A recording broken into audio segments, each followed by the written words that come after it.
सम्माननीय प्राचार्य जी, हमारे विद्यापीठ के विद्वत शिक्षकगण, कर्मचारीगण, छात्र एवं छात्राओं, हम लोग हिंदी दिवस के उपलक्ष्य में हिंदी पखवाड़ा मना रहे हैं जो 14 तारीख से लेकर के 29 तारीख तक चल रहा है। आप लोग उस दिन से ही विभिन्न सांस्कृतिक कार्यक्रमों में भाग ले रहे हैं। आप लोगों को ज्ञात है कि भारत के स्वतंत्र होने पर देश की संविधान परिषद ने 14 सितंबर 1949 को हिंदी को राष्ट्रभाषा के रूप में और देवनागरी लिपि को राष्ट्रलिपि के रूप में स्वीकृति प्रदान किया। 26 जनवरी 1965 के संविधान के अनुच्छेद 343 के अधीन हिंदी को संघ की राजभाषा घोषित कर दिया गया। हिंदी भाषा में राष्ट्रभाषा के लगभग सभी गुण पाए जाते हैं। यह सरल है, सुबोध है, ग्राह्य है, नवीन शब्दों के निर्माण की क्षमता रखता है। इन सभी गुणों से यह युक्त है। हिंदी देश की भावात्मक एकता बनाए रखने में अदम्य क्षमता रखती है। हिंदी का प्रभाव पूरे भारत में है। उत्तर में जम्मू कश्मीर, पंजाब, पश्चिम में महाराष्ट्र, दक्षिण में अंडमान निकोबार द्वीप तथा पूर्व में पश्चिम बंगाल तक हिंदी फैली हुई है। उत्तर पूर्व के दुर्गम क्षेत्रों में भी हिंदी पहुंची है और केरल, लक्षद्वीप तथा पांडिचेरी में भी अपना स्थान बना रही है। हिंदी आज सिर्फ भारत में ही नहीं बल्कि विदेशों में भी बोली एवं समझी जाती है।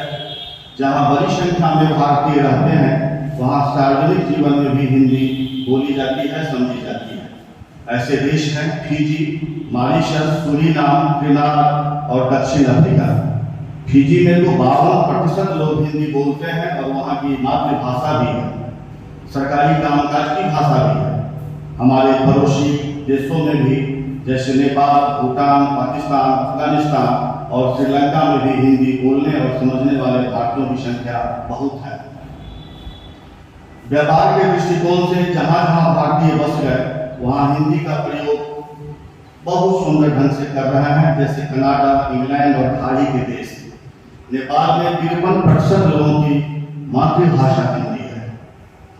किसी भी भाषा का प्रारंभिक रूप बोली होता है। सामाजिक, आर्थिक और राजनीतिक, धार्मिक आदि कारणों से कोई बोली विकसित होकर भाषा का रूप धारण कर लेती है।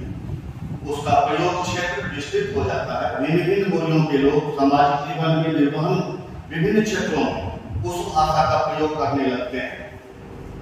जब कोई आदर्श भाषा बनने के बाद भी उन्नत होकर और भी महत्वपूर्ण बन जाती है तथा पूरे राष्ट्र या देश में अन्य भाषा क्षेत्र तथा अन्य भाषा परिवार क्षेत्र में भी उसका प्रयोग सार्वजनिक कामों आदि में होने लगता है तो वह राष्ट्र भाषा का पद पा जाती है।